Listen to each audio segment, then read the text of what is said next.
Tuesday, April 8th, 2025. Welcome to All Horse Racing All the Time, where we bring you fresh new horse racing information every single day. I'm Alan, your host. Today, Bluegrass Stakes predictions. Bluegrass Stakes on a Tuesday? Yeah, that's what happened. Bad weather at Keeneland, scheduled for Saturday, April 5th. Now running today on a Tuesday. So we got great racing here on a Tuesday. And in this, what I'm going to do here is I'm going to give you a brief breakdown of each of the entries, where I see them finishing in the race, and I'll give you my Bluegrass Stakes predictions right here. And before I jump into that, for members of All Horse Racing All the Time, today we have a special. I am putting selection, not just my selections out there for the races like I normally do. I'm going to be giving you how I like to play these horses in each of the races on the card. So keep an eye on that for the members. And if you're not a member, you're interested, 16.4 cents a day. Click on the join button if you're interested. I think you will like what you see.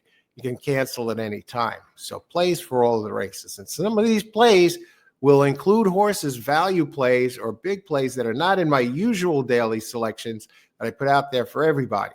So sometimes some horses are going to be in there, and that's a great opportunity for you to get in plays or get in, especially in the rolling exotics, because now sometimes you can get some real life bombs in there, where my usual selections are mainly focusing on win contenders and exotic contenders as well, but win contenders, horses that can win the race. Okay, and I usually list them in order 1 to 3. But what's going on right here? Let's jump right into it. This is a big race. Why? I'll tell you why. Kentucky Derby, it's the last major Kentucky Derby prep race that's going to be taking place this year. We do have the Lexington Stakes, where maybe one of the stragglers can get a shot worth 20 points to the winner, 8 points to second. Maybe an extra point or two sneaks you in there, as might be the case this year, because this is the last 100-point race.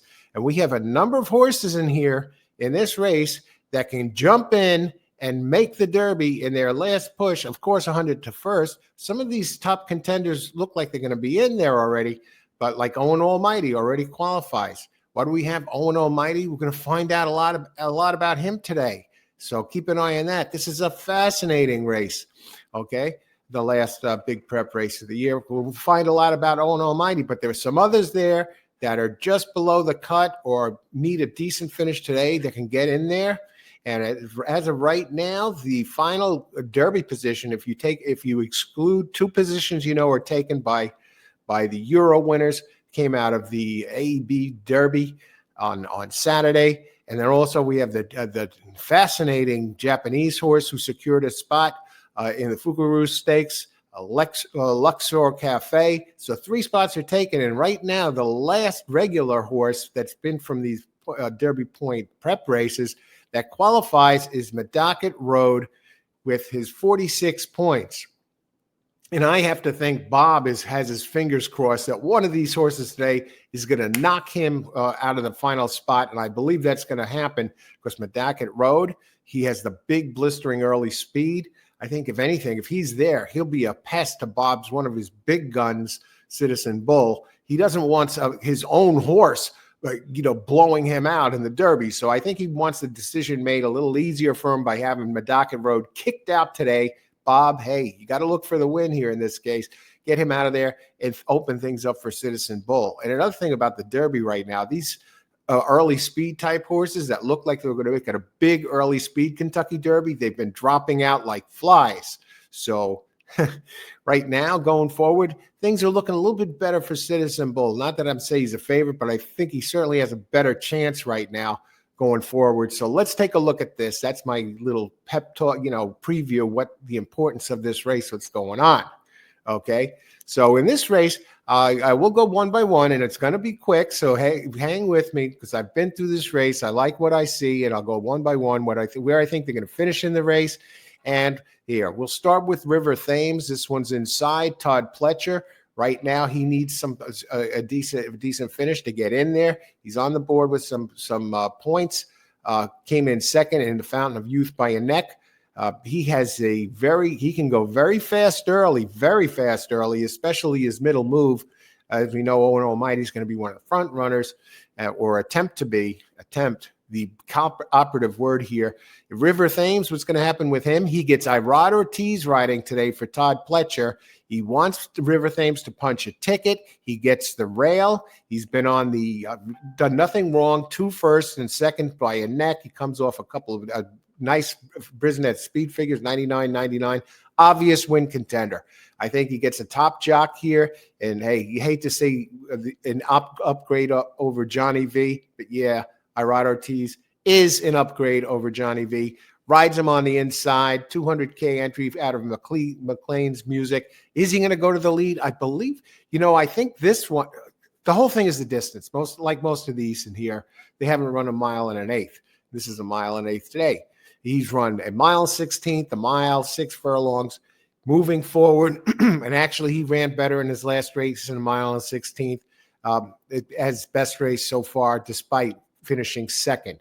I see this one as the top win contender. I believe the 5-2 odds are fair, and who knows, maybe we get more on him. I think it's going to be tough. Where do I see this one finishing? First, second. Now, number 2, Render Judgment, 20-1. Sheldon, it's 20-1 shot, but you got McPeak, and you always have to respect McPeak. Now, what I like about this one is his last race, he did jump forward with Sheldon Russell riding him for the first time. And what he did nothing in the Risen Star, the other prep race. This one's going to have to finish at least second to get in there to qualify for the Kentucky Derby. Is it possible? No, but I like how he moved forward with Russell in his last race of the improvement. So Russell will be riding him again. And this time, with everything on the line, he needs to finish at least second to get the Derby. Do I think he's going to get there? No, I don't believe he's going to get there. But what I do like is I think you can get him into third at a big price, 20-1. So how I'd use him, if I'm playing a try, I'd use him in there or in a super. Otherwise, no, I would not use this one for anything else. So a Render Judgment, yeah, good try player. That's about it. Third or below. Burnham Square. All right. Now this one comes in at 9-2. I don't like what he did last race at Gulfstream Park. I don't like what he did in the Fountain of Youth. River Thames finished ahead of him. I thought this one would do better. I thought he might even be the winner. It looks like he did go off as the favorite in that race. I'm really not sure what to make of him. Did win the Holy Bull Stakes. Fine. Sovereignty, of course, finished. Brian Hernandez riding him today for the first time. Ian Wilkes. Oh, brother.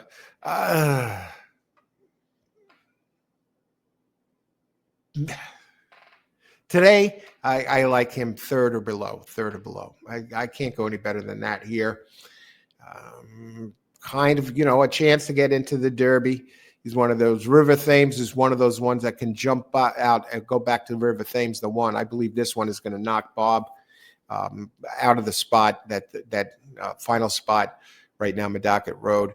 I wanted to touch on that. Big contender there to do that. Burnham Square, he possibly can do it as well.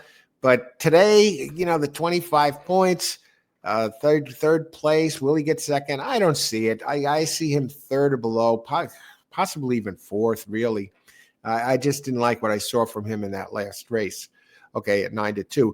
Number 4, Owen Almighty. Here's the thing. They're opting. Brian Lynch is sending him, opted. I don't believe, let's see, the ownership, if it's more Lynch or more the ownership, pointing towards, the Derby now. Many think he's better for the Pat Day Mile. He's listed really that, they consider him the main speed. Here's my problem with him today. He opens 3-1, gets Jose Ortiz for this race. Okay. Dyrod rode him last time. This Owen Almighty, I think he might not even get the lead today. I see there are others that might get the lead over him, including the number 1 in this race, River Thames, or he'd be close. But the other one that might be breathing down his back is the Godolphin entry, East Avenue. And I'll tell you what, even if Burnham Square decides to really go and send him today, I don't know why it would, but Burnham Square might be another one that puts some pressure on Owen Almighty. Because look at him, he made the lead last time, running very slow fractions, waltz around the track at Tampa Bay, where he's been doing his most damage. Coming out of 3 wins there. His only loss there was, to John Hancock by half a length. But 2 wins there. He's never finished worse than second. I believe today will be the day he finishes worse than second. I could see him doing no better than third here. So I don't like Owen Almighty in the exacta situation, and neither do I like Burnham Square. So those 2 out of the way, I don't see Owen Almighty winning. Now we're going to go down to East Avenue, number 5, probably the most interesting prospect of them all. A lot of people are really down on East Avenue, including myself at first glance. Initially, yeah. Now, no. Okay, he comes in at 3-1. I don't like the opening odds. And I don't like the fact, well, in a way, maybe I do. Tyler Gaffalione, who's out with he had the ankle injury, so he's going to miss what they're saying is the entire Triple Crown race series. So I see East Avenue. Right now, I'm not going to be so hard on him in the last 2 races. Okay, he won the Breeders' Futurity at Keeneland at this track 3 back with a 95 Brisnet and a very fast Thorograph number. Now I'm looking, the 2 data I'm using for this today is the Thorograph and the Brisnet. When breaking this down, my usual twin towers of power when it comes to looking at the races. Buyers, not as much. And so here, but we go back to his race in the Futurity, where he registered a very big number, and he also ran a 95 Brisnet, and he wired the field, and he showed fast fractions when you consider the run-up time in that breed. So on this very track at 1 mile and 16th. And so what happened the last two races? Well, he stumbled out of the gate in the Breeders' Cup Juvenile, despite opening as the favorite over Citizen Bull, who wound up winning that race. And if you look at his notes and you look at the replay, he stumbled badly in that race. So we're going to forgive him there. Okay. Clean. We're looking for a clean break from him. And what happened in the last race at Fairgrounds, the Risen Star?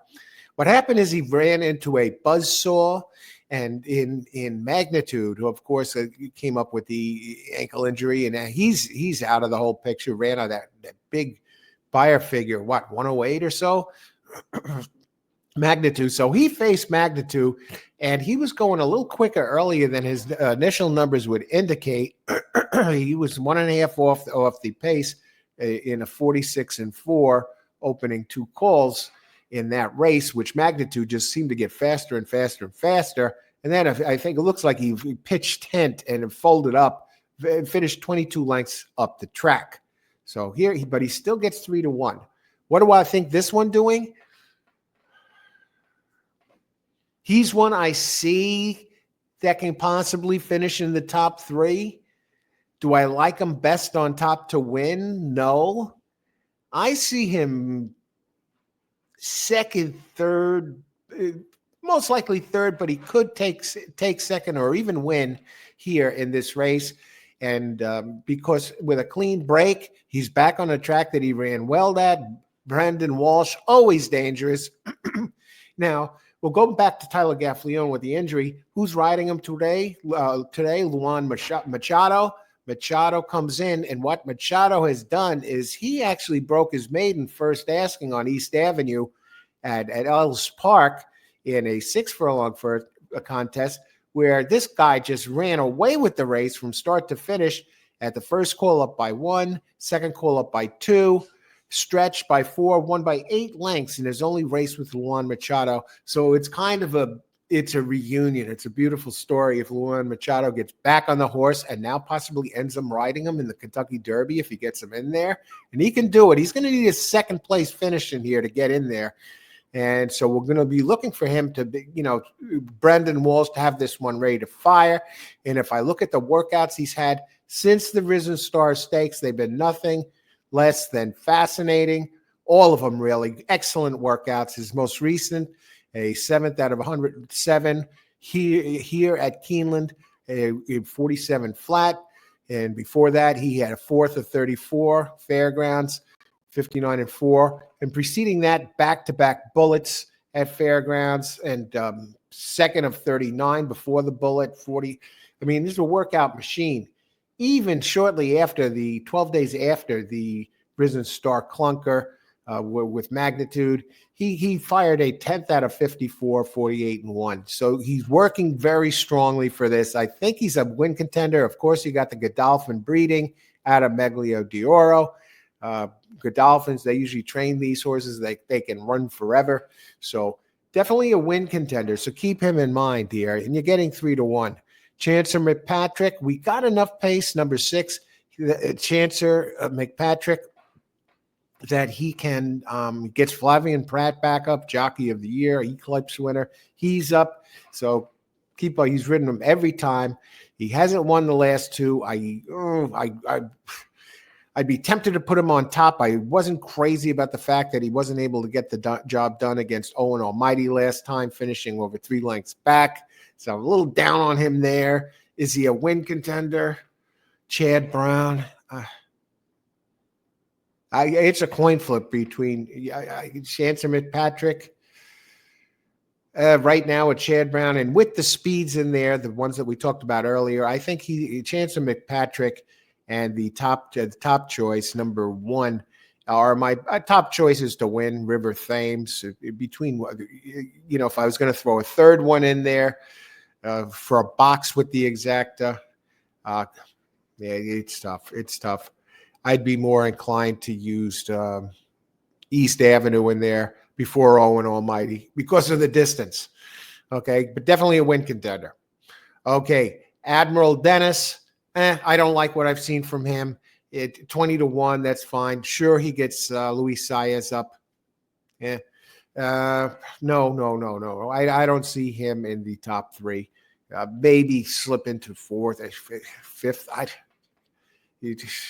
I can't find anything really great to say about Admiral Dennis. So there you go. Those are the ones I like in there today. So keep an eye on those. Owen Almighty, can he get the distance? I don't know. If he does, hats off to the connections, but I just don't see that happening today. I think it's either Chancer McPatrick, East Avenue, or those are the 3 I'd use if I was going to box them. East Avenue, Chancer McPatrick, and the most likely winner I see is River Thames punching it home here for Todd Pletcher. So that's the best win contender, not the only one, but he's the one I like best. And of course, you can't choose them all. So good luck, everybody. Thanks again to the new members and members who've joined so far. Be on the lookout. We're going to have those selections for the entire Bluegrass Stakes card for members only. So that's the deal there. So win big today, everybody. Let's have fun. We have great racing on a Tuesday. Thanks for watching, and may the horse be with you.